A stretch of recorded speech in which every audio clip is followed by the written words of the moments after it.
The downside with Amazon, of course, is that you end up giving up a lot in terms of strategic value creation. They own your data, and more importantly, they own your customer relationships.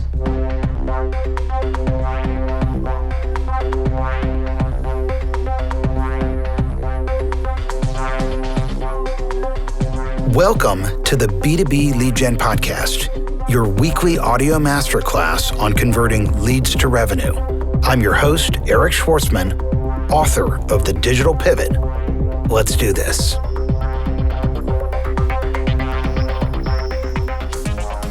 My guest today is Eric Best. He's a serial entrepreneur, CEO, executive leader, and a 20-year commerce vet who's worked at Amazon and Liberty Interactive. He was the CSO at Commerce Hub through its IPO, CEO and founder of Mercent, and co-founder of several companies. He's a husband, dad, swimmer, urban gardener, and aspiring DJ. And I am pleased to have him with us on this podcast today. Welcome. Thanks, Eric. Great to be here.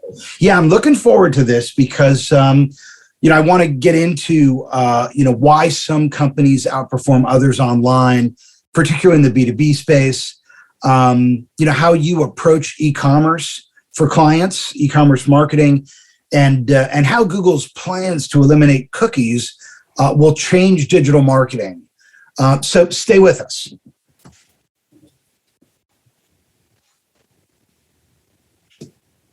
Hey, we're here with Eric Best. He's a serial entrepreneur, and I'm happy to have him with us. He was a CSO at Commerce Hub through its IPO, and he helps clients with B2B digital marketing at Sound Commerce now.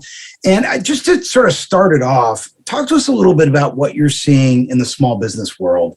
How are small businesses adapting to the direct-to-consumer e-commerce environment? Yeah, happy to do that, Eric. So we kind of think about the market, especially for SMBs, for small businesses that are engaging in commerce, almost as like a bifurcated two halves of the whole. On the one side, you've got Amazon that controls 50% of the addressable market in North America. And on the other side of the market is Shopify, representing this concept of owned commerce, where rather than selling through the Amazon marketplace, of course, you're serving customers directly through your own set of tools, through your own infrastructure. On the Amazon side, getting started can be very easy. You effectively list products, you ship those to an Amazon warehouse, and they take on a lot of the heavy lifting of small business e-commerce operations. The downside with Amazon, of course, is that you end up giving up a lot in terms of strategic value creation. They own your data, and more importantly, they own your customer relationships. When we focus on the owned commerce half, the one that's represented by tools like Shopify and Google Analytics, which we'll probably talk about more as we get into the details of how the digital marketing landscape is changing. There is this emerging set of tools providers that are making it easier and easier for small businesses to engage in e-commerce in a meaningful way. You could sort of say that like e-commerce is becoming democratized, right? It's becoming consumerized and easier for any business to get involved with today by virtue of these tools. The big challenge from our perspective, well, there's really two. Marketing is one. How do I cost effectively acquire and re-engage customers over time as the cost of advertising on channels like Facebook and Google goes up every day, day after day? But the other side of this is also the operational complexity. Like I need to partner with a warehouse provider or some sort of physical infrastructure partner to be able to get products to the consumer doorstep. And here again, it seems like the market is really waking up to this need and opportunity. And every day you see new companies emerging that help take on some of that operational complexity for small businesses. And that's the 3PL space? That's exactly right. Talk to us about 3PL. For those who don't know, what is 3PL? Yeah, so 3PL stands for third-party logistics, and it basically is exactly that. It's the idea that, you've sourced a product from an overseas supplier, or you've built something in your garage and you want to sell it through your e-commerce website. Well, you need a means of storing that inventory, picking it, packing it, and shipping it to the consumer doorstep in an efficient and cost-effective way. And these third-party logistics providers are basically outsourced warehouse operations represented by companies like Ruby Has Fulfillment or Radial or Geodis. There's a growing list of providers in this space. And they take on all of that operational complexity of the doorstep experience. So in the B2B lead generation space, because I know you work with a lot of software companies and online service providers, what are small businesses doing right and what are they doing wrong?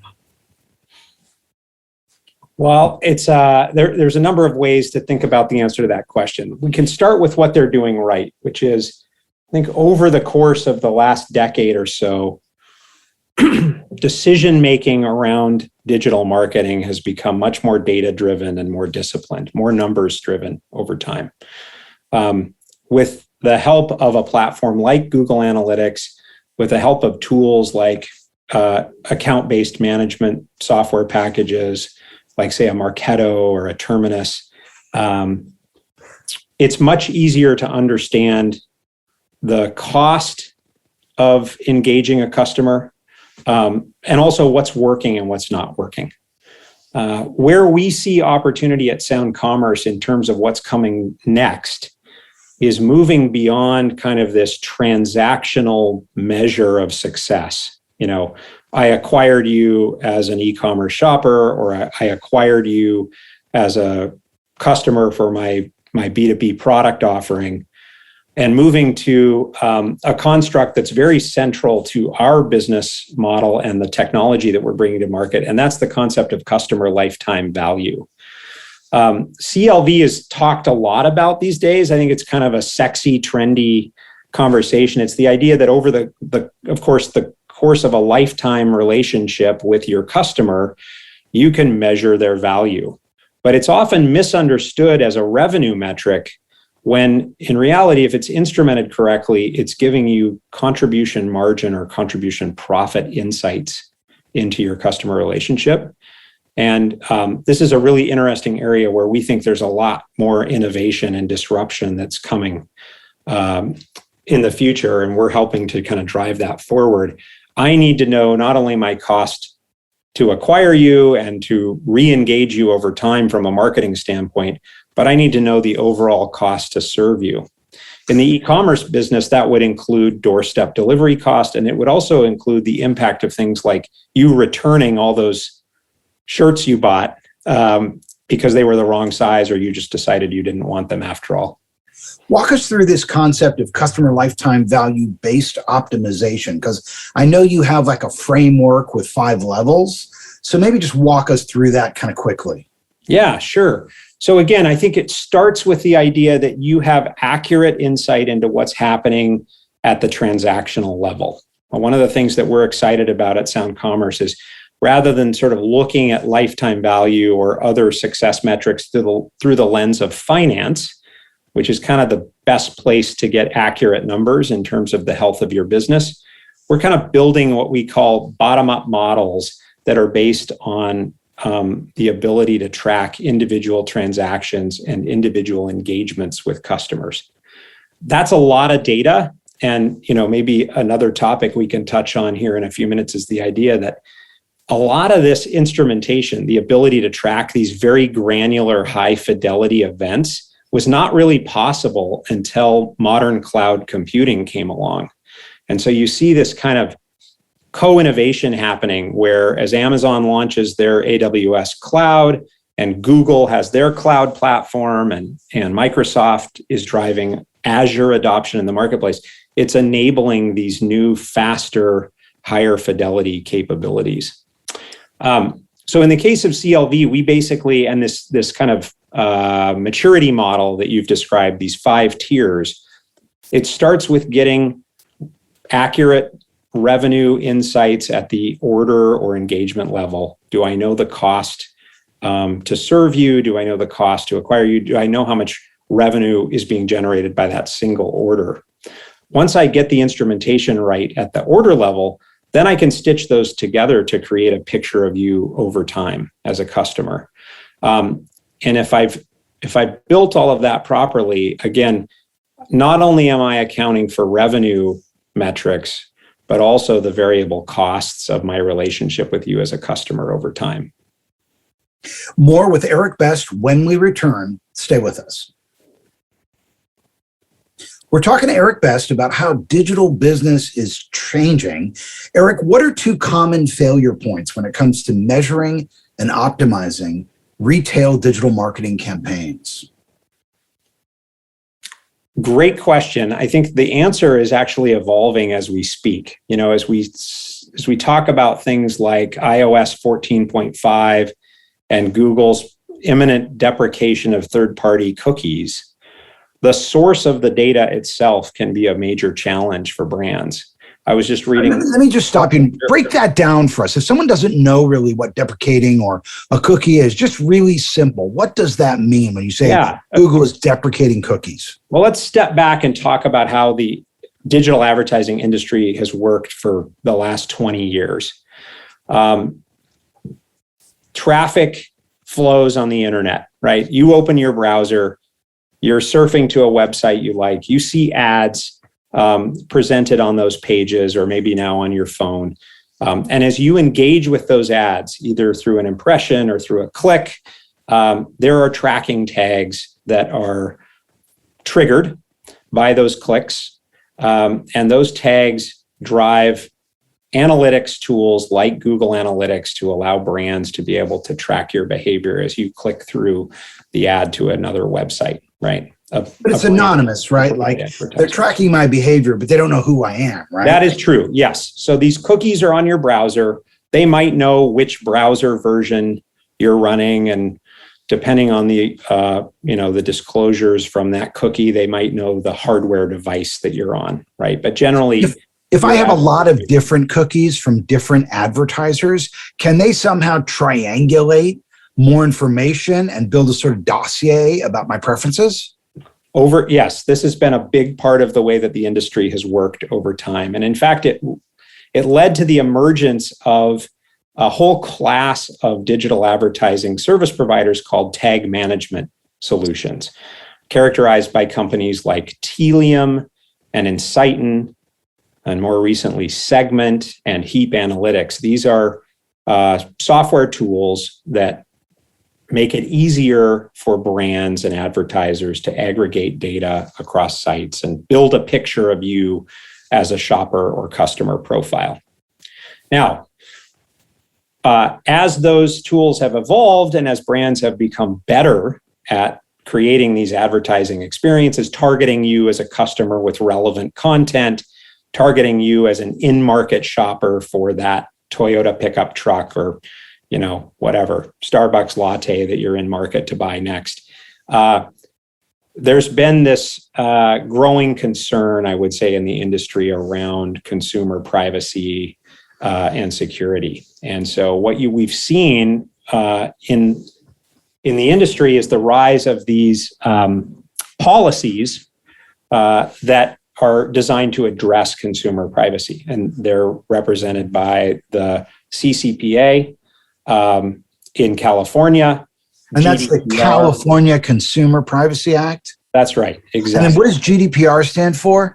I knew you were going to ask me that question. I know it's I'll look it up. Go ahead. You talk about it. I'll look it up. It is the European standard for exactly the same thing. It's really... And it was first, right? I mean, it was the one that... And so if you sell online, you got to comply with that, right? Because... Exactly right. And the key to all of these policies is that consumers have, quote unquote, the right to be forgotten, right? General Data Protection Regulation, GDPR. Perfect. Very European. Very, very bureaucratic. Yeah. So, and arguably very important, right? Like if I don't want, these data aggregators to know everything about me, I want the right to be able to turn those things off and delete, have them delete my data. Even though it's anonymous. Even though it's anonymous. Yeah. Well, what's interesting is that, yes, it's absolutely anonymous. until such time that you actually transact and provide personally identifiable information. At which point that non-anonymous, that identifiable profile can be connected with that previously anonymous behavior that you had. But can you take the data from Google Analytics and now move it into an on-platform tool and see the journey, from anonymous to tracked? Yes. So as we talk about the evolution of these tools, there has been the emergence of really kind of two other categories. We talked about tag management a minute ago. There are site experience tools. I mentioned two of them earlier, and the lines between these categories obviously blur as software vendors, technology vendors, expand and move into different spaces and so on. But it's become fairly trivial to be able to track the click path of a consumer through your website and how they get to a conversion event, which could be an e-commerce shopping, order purchase, or it could be something as simple as signing up for an email marketing subscription, right? An email subscription. So these site experience vendors like Heap and Segment have made it fairly easy to track those anonymous or known users through their web browsing experiences. Are those customer data platforms? Is that what those are? Well, that's exactly the other category that I'm bringing up next. So there's a universe of technology providers called CDPs, customer data platforms, and they are characterized by vendors like Amperity or BlueConic. In fact, some would say that Segment is also a CDP at this point. There's Lytix out of Portland, Oregon. There's many vendors that are in this CDP space. And this is kind of the culmination of the collection of all of this data that we're talking about here. How do I get both anonymous and personally identifiable signals from all these different sources? Mobile apps, website, ad campaigns, right? Even in-store purchases through a loyalty program, right? How do I get all of that data together in one place so that I can better understand the nature of the customers that I'm serving and better engage them over time? If I'm on a vertically integrated stack from a company like Oracle or Salesforce that provides soup to nuts tools, then do I not need a customer data platform because it's going to wrap all that data up in its stack? Yeah, so it's interesting. It is absolutely the case that as we've seen software move from monolithic models like Oracle that you mentioned, where a single vendor is providing all of these tools, side by side in a way that is fairly integrated, to a model where tens of thousands of small businesses are providing these emerging SaaS tools, software as a service tools. It stands to reason that the smaller and more specialized the tools become, and the more vendors that are providing them, the more disconnected they are. And so I think a big reason for the rise of CDP is that SaaS tools are now kind of the prevailing cheapest, fastest, easiest way to get business done. And as we were talking about at the advent of our conversation, this is part of what makes it possible for smaller and smaller businesses to be successful is the cost of ownership for these tools is very low. I don't know if you've ever had a call with an account rep from HubSpot, but their whole sales pitch is, you know what? You don't want a Frankenstack. I think that's their word. You don't want this discombobulated best of breed stack where you're not going to know what breaks. And that's why you want us. We're a vertically integrated solution. They're not, because they don't have an accounting package and they don't have payroll and they don't have shipping. So they don't have a lot of the ERP components that you'd need for a full stack. But their pitch has always been, oh, you're a small business. Well, you're not going to need an engineer or programmer on staff. We're going to handle that for you. It's going to be point, click, drag and drop. You're going to get your own system that works for you. Yeah. So I'm not a HubSpot guy. I've never used HubSpot. It may be the greatest thing. I don't have any experience with it. Eric, I'm not sure you intended it this way, but this is almost the perfect setup to just briefly talk about what Sound Commerce is and what we do. So I worked at Amperity. I do want to cover that. Of course. But But before, and I am going to set the stage for you to tell us all about Sound Commerce, I promise, and I'm interested, and I want to hear it. But first, Google's planned elimination of cookie support after this. Stay with us. Eric, talk to us about Google's planned elimination of third-party cookie support. How will that change digital marketing? Yeah, so I think we've covered most of the important background at this point in terms of how and why we've arrived at this moment, right? And this decision that Google has made. We talked about consumer privacy and security policy and how it's becoming more important to be legally compliant, to give consumers the right to, be forgotten, right? And to protect their own data, kind of regardless of where that data came from or how it was collected or where it's being stored. We talked about the rise of CDPs and these site experience and analytics platforms that are collecting more and more data related to consumers, their profiles, and how a brand or advertiser might engage those consumers over time.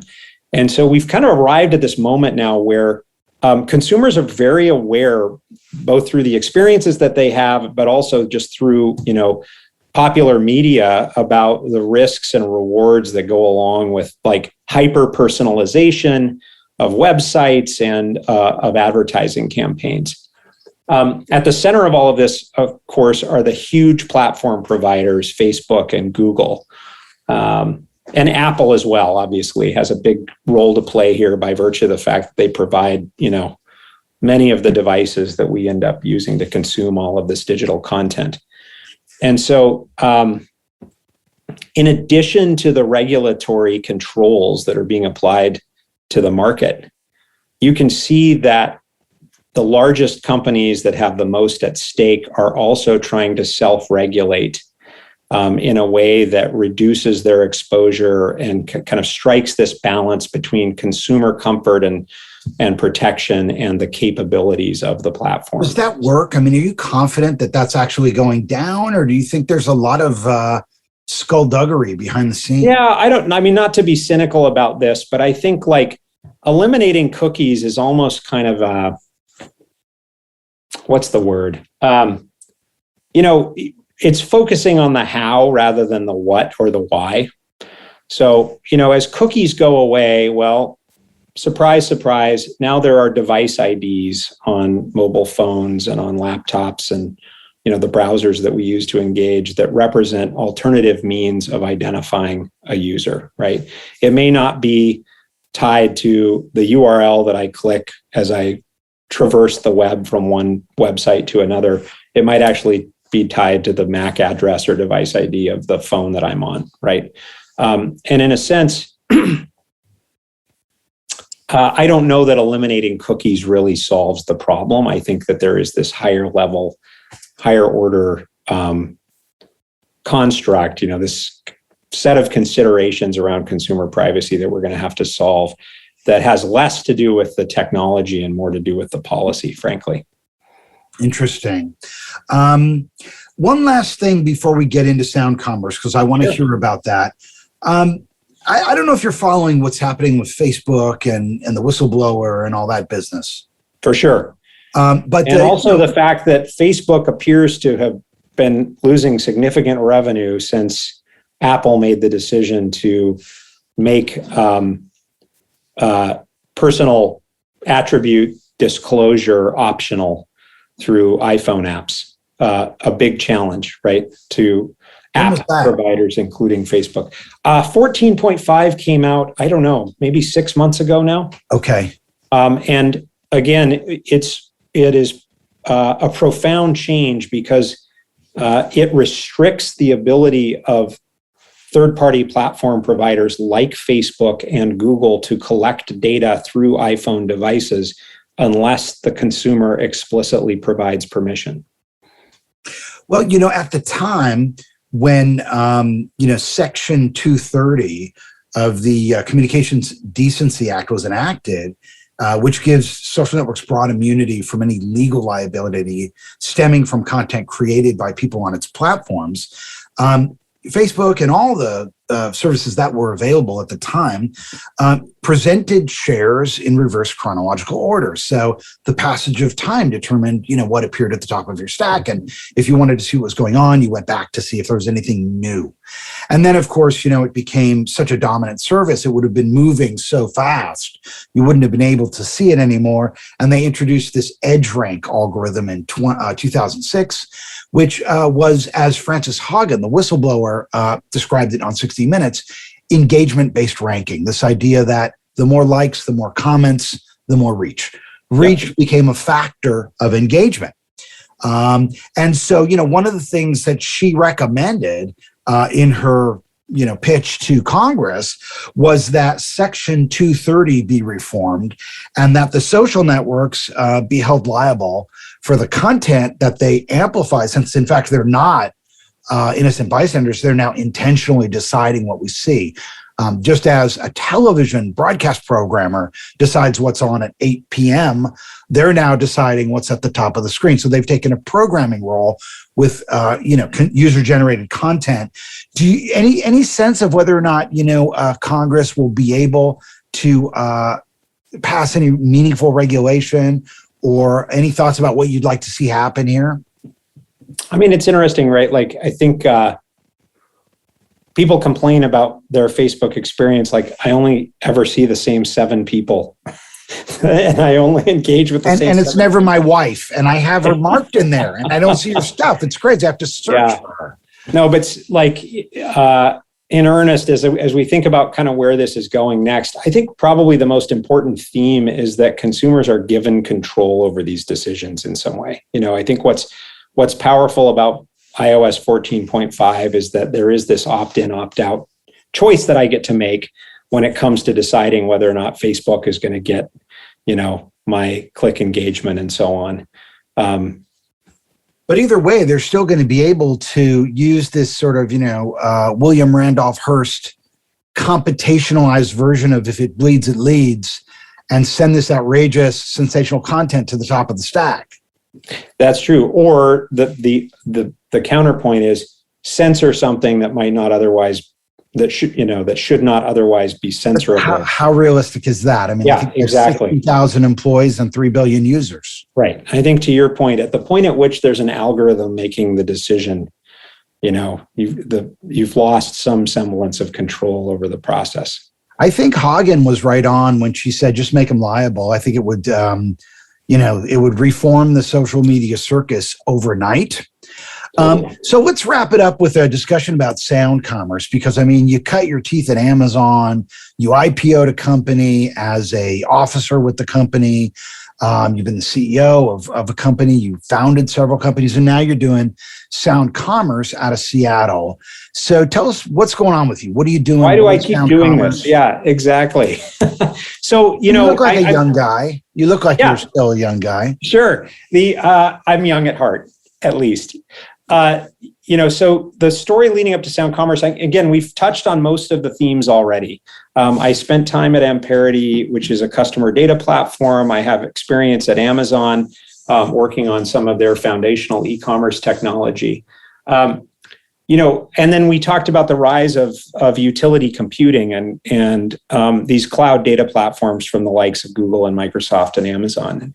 When we founded the company 3 years ago, it was a pretty simple thesis. It was that when you look at consumer brands and companies that are engaging in e-commerce, they tend to over-index on marketing, and they invest heavily in digital marketing as a capability. But in some ways, counter to what Amazon has done, they de-emphasize data-driven decision-making everywhere else.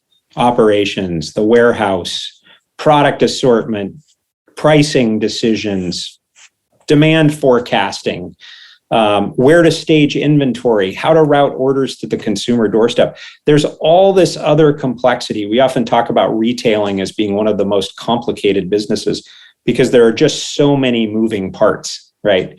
And what Amazon's marketplace has done is simplify that for small businesses to be able to sell online. But what if you could kind of do that in a way that allows brands to maintain their independence, on their journey to the end customer and success. So in the simplest terms, basically what Sound Commerce is and what it does is we are a productized data warehouse that is specialized for e-commerce merchants and more broadly omni-channel retailers. So you can go out and hire a consultancy and get a bunch of engineering tools and spin up a bunch of cloud services and build all of this stuff from scratch. But that's generally going to be millions of dollars and years of engineering work. And we think there's a better way, which is to productize that path to modern cloud data capability. And at the center of this platform is a concept that we touched on early on, which is that of customer lifetime value. If we can kind of provide pre-built data models for not only marketing, but merchandising and operations and customer service and so on, in a way that provides that supports that concept of CLV-driven decision-making, there again, we're simplifying things and hopefully helping our customers elevate their decision-making around a more strategic set of success metrics or KPIs. So how can people find out more? Well, certainly visit us at soundcommerce.com online. We're just now starting to kind of scale up the business. We'll be at the National Retail Federation show in New York in January, which I'm excited about because it's the first time that this in-person show will be happening in the last 24 months. And then again at Shop Talk in Las Vegas in March. Awesome. Well, Eric Best, CEO at Sound Commerce, thank you for joining us. Thanks so much, Eric. To master B2B lead generation, you can listen to the first chapter of my new book, The Digital Pivot, for free at digitalpivotbook.com.